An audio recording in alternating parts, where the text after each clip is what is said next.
So welcome back to the shop, friends. So today I thought I'd share with you the correct method for soldering wires. Soldering, of course, in my opinion, is the best way to connect wires. Many of us kind of maybe default to these little guys. We've seen these little automotive style connectors in there, and well, they're not great. Just go look at your trailer after a couple of years being outside using these. You know, they're not ideal. The ideal way, though, is to solder. It's a little intimidating, I think, by a lot of folks because maybe you don't have the equipment or you've had bad luck with it. I'll show you how easy this is to do with just a tiny handful of tools, and I'll show you. Let's go into the kit right now. There's really just a few things you need in your kit. And, you know, it's worth $100 or so. You can put together this kit that'll serve you for a lifetime. You'll be able to repair electronics and different things that oftentimes we just throw it away because it's not worth the trouble of trying to find someone to fix it, you know, little things that come loose. I think it's worth it. So yeah, just get yourself a soldering gun. You don't have to get anything fancy. Just these Wellers are good. They're probably in the, I don't know, $40 range, not very much. You want some rosin paste flux. You want a little brush and some rosin core solder. You don't want to use the solder used for plumbing. It's not the right stuff. And this right here, this stuff's amazing. This is a 3M silicone dielectric grease type of thing that we use, as well as, you know, a good selection of shrink tubing. So let's show you how to prep it, and then we'll go through the whole process here. Do yourself a favor and get a couple of these alligator clips. You don't have to have those fancy stands, you know, if you're just doing this once in a while. Take 2 alligator clips and clamp them in your vise like this. Now, some of these alligator clips have a pretty tight spring on them, so take some shrink tubing on the ones you're going to keep in your kit and just melt it on there, and that way they won't mess up your wire. And this is going to hold things securely, and you're just going to get a whole lot better job. Okay, so for joining the wire, there's a couple different ways of doing it, but what I have found to be the best, and this is what Granddad always did it, is you fray the ends of the wire like this. You kind of splay them out like this and join them so they intermingle, kind of mesh like fingers together. Pinch one side like this here and start bringing everything together, and then twist. Twist this side here, and then twist this side over here like that. And that's going to give you the cleanest, the smallest, because we're going to shrink. If this is going to be something that's exposed and we're going to put our shrink tubing on there, it's going to be a little more low profile and look a little better. Now we can clamp it into our jaws and get everything ready for the solder. I don't think I mentioned you want a damp sponge too. Just any sort of old worn out sponge would be fine. Now with everything ready, you're going to take your rosin flux, right? And we're going to apply that on there like that. So just coat that on there, and that's going to help that solder to bind. It probably wouldn't be a bad idea to have heated that up first.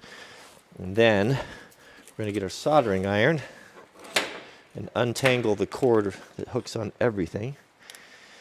Okay, so this shouldn't take long to heat up. So what we're going to do is we're going to put that on there like that, just until that flux starts to melt in, that rosin, and it starts to melt down inside the wires there, right? And then Granddad always said you touch the end of that there to tin it. I don't know why, I just always have.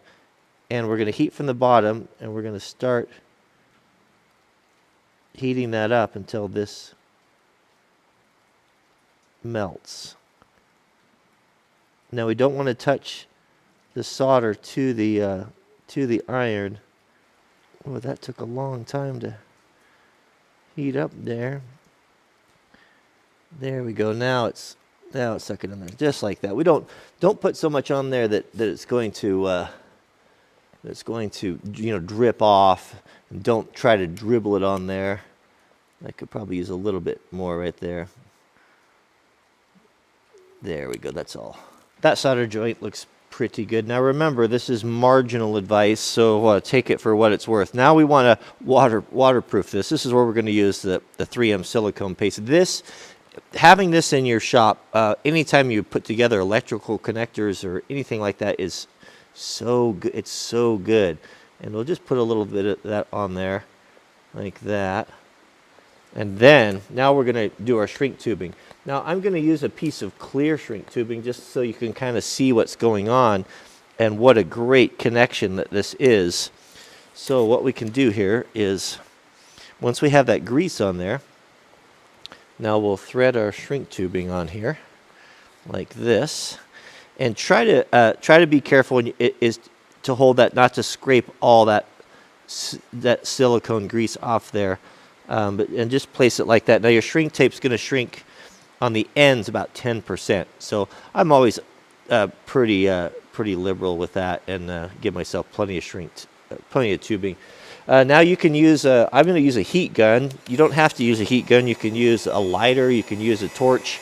Problem with the lighter and the torch is if you're not really careful, it will tend to burn the wire in the housing. Start from the middle.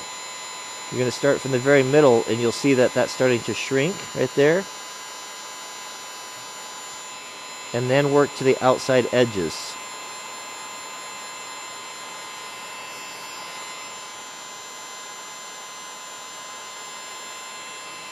And you'll see, I think you can see, you'll see that silicone making that seal as the shrink tape tightens around the connection, and ideally you want it to squeeze out like that side right there. Probably should have put a little bit more on the housing, but that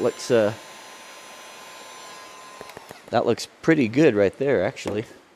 Now once that's cool to the touch, you can clean that silicone off there, and you have a really good, as good as you're going to get, a waterproof connection for joining two wires together.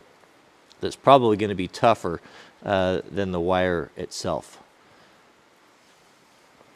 So that's all there really is to it for connecting those, and that again, that's going to be your best connection. If you can take a little bit more time and you can solder these with a shrink tape instead of using those blue automotive style connectors, you're most likely not going to have to go back and redo your electrical work, especially for stuff that's going to be sitting outside like trailers, or especially boat trailers, or there's a lot of water and spray on those, and it's pretty hard on electrical stuff. So what I'm going to do, I was going to add, a lot of folks have been asking, what happened to Wrangler Mart? Wrangler Mart was our Amazon affiliate store where I'd put the things that I like. You know, people often ask, what do you recommend? What do you like for, what's that shirt, or what pocket knife you like, or what camera equipment you're using, and then they shut down the stores. Well, we've got a new one now. They've started a new program, and I will put a link to that down in the subject heading. It's at the WranglerMart.com will go over there. I'm forwarding those addresses. What I'll do is, because I know I'll get a lot of questions about this, I'll do affiliate links. Affiliate links are a way for us to support the channel. If you buy something on Amazon that I feature in the video, we get a small percentage from that, and it helps us to fund the channel. It doesn't cost you any more than what you'd normally buy it for, but it's just a way of helping creators out. So what you're going to want for your electrical kit, just basic stuff, is a soldering iron. I'll put one there that's good quality and not too expensive, and a heat gun.